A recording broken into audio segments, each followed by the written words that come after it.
Clara Montgomery, an 82-year-old woman, lived in a humble house in Richmond, Virginia. Her home, filled with the memories of a lifetime, stood as a testament to resilience and love. On a quiet spring morning, soft sunlight filtered through the curtains, illuminating the living room where family photographs lined the walls. Among them was a black and white picture of Clara as a young teacher, standing proudly in front of a classroom filled with hopeful children. Another photo showed her son, David, on the day of his college graduation, Clara beaming beside him in a repurposed dress she had sewn from old fabric. Now, decades later, Clara sat in her worn armchair, an old suitcase neatly packed beside her. She held a delicate silk scarf embroidered with intricate patterns of wildflowers. The scarf was a gift for her granddaughter, Lily, studying abroad in Paris. Clara's trembling hands smoothed the fabric as memories washed over her, raising David alone, working late nights, and sacrificing her own dreams to give him a better future. "It's been so long since I've gone anywhere," she murmured, her voice a mix of excitement and apprehension. She glanced at her plane ticket and passport, triple-checking them. The house, which had witnessed her life's triumphs and tribulations, felt both comforting and hard to leave. "I'll be back," she whispered, locking the door behind her and walking down the familiar oak-lined path, her suitcase bumping softly over the stones. Chapter 2. A New World. The airport buzzed with energy. For Clara, the scene was overwhelming. Travelers rushed past, their hurried footsteps and the rolling of luggage creating a chaotic symphony. Clara clutched her ticket tightly, her hands trembling as she checked it for the third time in 5 minutes. The loudspeakers announced flight information in a monotone, but Clara's mind swirled with nerves. She glanced down at her old bag, its worn handles a stark contrast to the sleek luggage of others.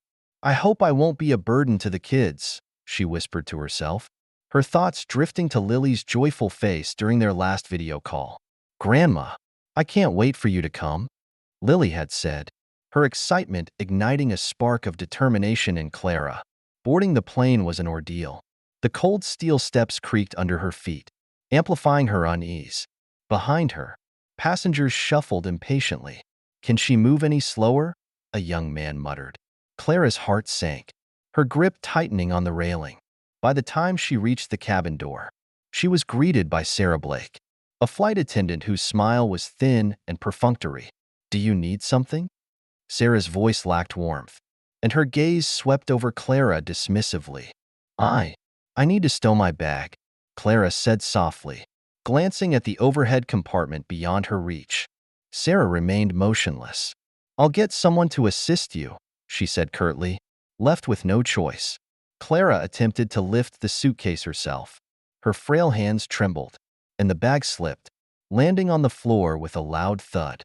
Passengers turned to look, their expressions a mixture of annoyance and pity.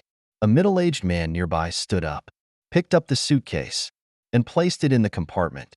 "I've got it," he said kindly, though his smile carried a hint of condescension. Clara murmured a quiet, "Thank you," her face burning with embarrassment. Sarah walked away without a word, leaving Clara to find her seat. Settling into the window seat, Clara clutched her handbag tightly, her fingers brushing the silk scarf inside. She turned to the window, letting unshed tears blur the view of the clouds drifting by. Chapter 3. A Kindred Spirit. The flight progressed in silence until Clara heard a gentle voice beside her. "Excuse me, ma'am, would you like me to adjust your bag? It looks like it might fall." Startled, Clara looked up to see a young woman with a warm smile. Her name was Mei Lin, a college student traveling to Paris to study art. May's kindness was a balm to Clara's wounded spirit. "Thank you, dear," Clara said, her voice trembling. "People like me, we just make things more difficult." "Oh, no, Mrs. Montgomery," May said, shaking her head. "Everyone needs help sometimes." Their conversation flowed easily. Clara spoke of Lily and the scarf, each stitch carrying a story of love and sacrifice. May shared her own dreams of opening an art gallery, her determination reminding Clara of her younger self. For the first time since boarding the plane, Clara felt a connection. May's genuine interest and encouragement lifted Clara's spirits. Dreams are precious, Clara said, her smile softening. Don't let anyone hold you back. Chapter 4. A ripple of change. As the flight continued, Clara's frailty became apparent. She pressed the call button for water, but Sarah Blake ignored her. Attending to others with practiced politeness, Clara's throat grew dry, her discomfort mounting. Passengers began to notice, their murmurs growing louder. She's not well, said a woman across the aisle. May stood up, raising her voice. We need assistance here.